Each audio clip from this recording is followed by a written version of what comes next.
Hello, ఇది landscaping continuation మాట.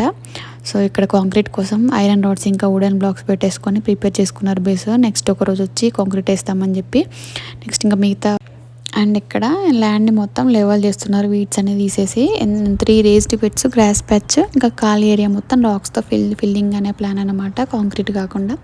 ఇక్కడ నెక్స్ట్ చూడండి, నెక్స్ట్ పెట్టేసి పిల్లలు కూడా పెట్టేసింది. ఆ సౌండ్కి ఇంకా సవ్యాన్ అక్కడే ఉండడం కిచ్ కిచ్ కిచ్ కిచ్ అంటున్నాయి బర్డ్స్ అని చెప్పి. ఇంకా మనం తెచ్చుకున్న ఫ్లవరింగ్ ప్లాంట్స్, ఆర్నమెంటల్ ప్లాంట్ ఒక ట్రీ వాళ్ళు నాటేశారు. నాటేసి ఇక్కడ గ్రాస్ ప్యాచ్ కోసం సాయిల్ ప్రిపేర్ చేస్తున్నారు. ఇక్కడ ల్యాండ్స్కేపింగ్కి చాలా ఖర్చు అవుద్ది, ఎందుకంటే మెటీరియల్కైనా, ఇప్పుడు ప్లాంట్స్ అయినా, రాక్స్ అయినా, ఏది సాయిల్ అయినా, అన్ని గ్రాస్ ప్యాచెస్ అయినా మెటీరియల్కి చాలా ఖర్చు. అట్ ద సేమ్ టైం లేబర్కి కూడా చాలా ఖర్చు ఇక్కడ కాస్ట్లీ అనమాట. ఇంత కాస్ట్లీ ఉన్నప్పుడు చేసుకోవడం అవసరమా అనే ఆప్షన్ కూడా ఉండదు మనకు. 1 year లోపు కంపల్సరీ నీకు బేర్ ల్యాండ్ కనబడకుండా కంపల్సరీ ఏదో ఒకటి వేసి మనం ఫిల్ చేయాల్సిందే. ఇండియాలో కదా మొత్తం కాంక్రీట్ వేసి ప్లాంట్స్ కోసం కొంచెం ప్లేస్ వదిలిపెట్టి మనం నచ్చిన ప్లాంట్స్ పెట్టేసుకుంటే అయిపోతుంది. లేకపోతే అసలు ఏది చేసుకోకుండా వదిలిపెట్టేసుకుందాం, మన ఇష్టం మన ల్యాండ్ అనడానికి ఉండదు అనమాట.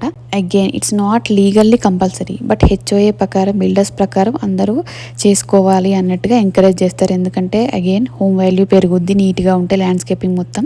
అండ్ సాయిల్ ఎరోషన్ అవ్వదు అని చెప్పి, వాటర్ కన్జర్వేషన్ అవుతుంది అని చెప్పి, at the same time dust అనేది పైకి లేవదు. సాయిల్ మనకు బయట బేరుగా కనబడకపోతే డస్ట్ అనేది పైకి లేవదు. అందుకే యూఎస్ఏలో ఇంట్లోకి అసలు దుమ్ము రాదు అది ఇది అని అంటారు కదా, మెయిన్ రీజన్ ఇదనమాట. సో ఇవన్నీ ఎన్విరాన్మెంటల్ బెనిఫిట్స్ కోసం ఇక్కడ హెచ్ఓఎస్, బిల్డర్స్ అందరూ కంపల్సరీ ల్యాండ్స్కేపింగ్ ఎంకరేజ్ చేస్తారనమాట.